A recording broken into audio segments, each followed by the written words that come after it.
Okay, the next the next things you need to know about is when you're shooting the dice. The dice are going to be pushed out to you. When it's time to shoot the dice, initially you're going to be given a selection of 5 dice. The dice will be slid out to you by the stick man, and he'll instruct you to select 2 of 5 dice. So you're going to have all 5 dice out here. You're going to pick the 2 that you like. Then the stick man is going to take the remaining 3 and he's going to pull them back to himself. He's going to put them in the bowl. And then your job at this point is to take these 2 dice. Now here's the thing that's important, is knowing what not to do. You don't use 2 hands. You do not do this. 1 hand only. The next thing is, there's like you could imagine that there's an invisible wall right here. The dice do not travel beyond this invisible wall. This tub, the dice need to stay over the tub at all times. The reason for this is that they have cameras, and the casino personnel are all constantly watching these dice. So if you conceal the dice in your hand, they don't want there to be any other way that you can conceal the dice and swap the dice in. And so if you're using, that's why you could conceal a dice in this hand, go in and swap a die out, and the next thing you know, you've inserted your own die into the table. That's why they don't want you using 2 hands. Now, when it's time to throw the dice, different people have all different kinds of superstitions and things.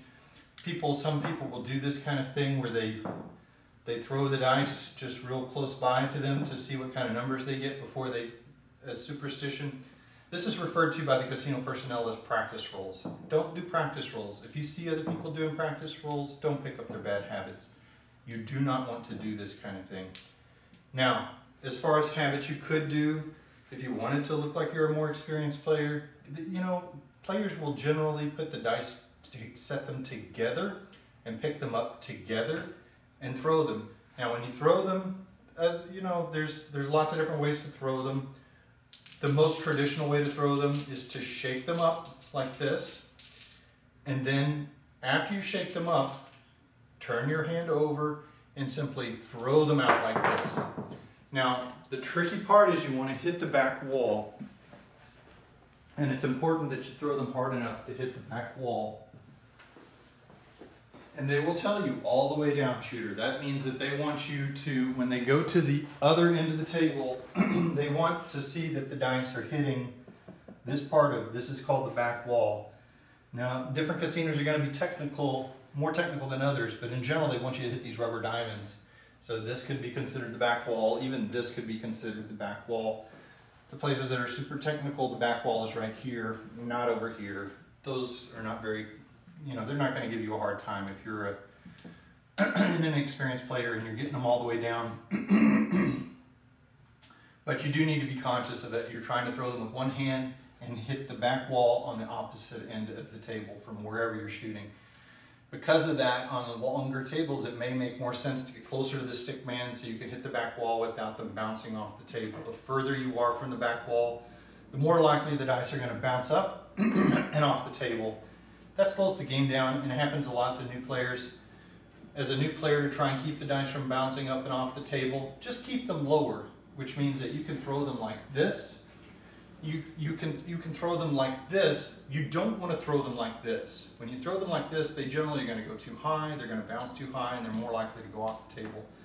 So generally, throw them like this, grab them together, throw them like this, or if you want to throw them like this, and so that they're continuously kind of bouncing all over the table. If you do throw them super low, just be careful not to hit any other player's chips along the way. That can also be annoying.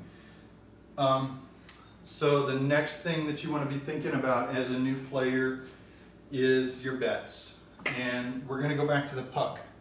The only time as a new player, if you're super duper new, the only time you ever want to make any bets, just to be safe, when this says off, that's like your signal that you could make a pass line bet. And when you're a new player, I recommend don't even worry about the odds until you understand more about the pays. There's a lot of extra rules, but if you're a new player, you don't want to risk that much money anyway.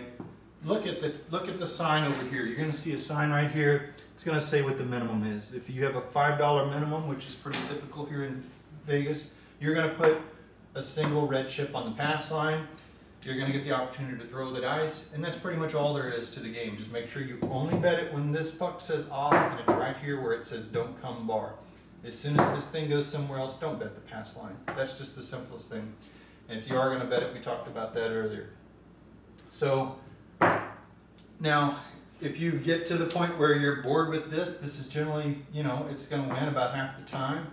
So you might win 10, 15, 20, or even 25 bucks in a play session. You're not going to win $1,000 betting $5 at a time, no matter how long you play. It's just very unrealistic to consider that that's going to happen.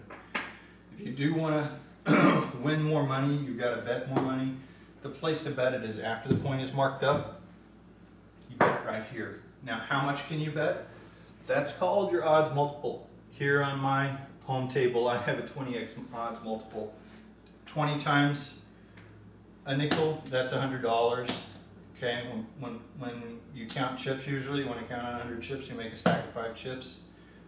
This is how they count your chips when they count 100. That would be 20 times odds. Now, most places, they're only going to have 5 times odds.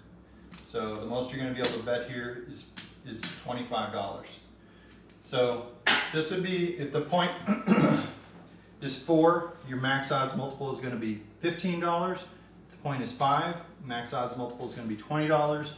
Point 6, max odds multiple is going to be $25. This is standard 3, 4, 5x odds. So you got 3x odds for a 4 point, 4x odds for a 5 point, 5x odds for a 6 point. And the same could be said when the point is 10.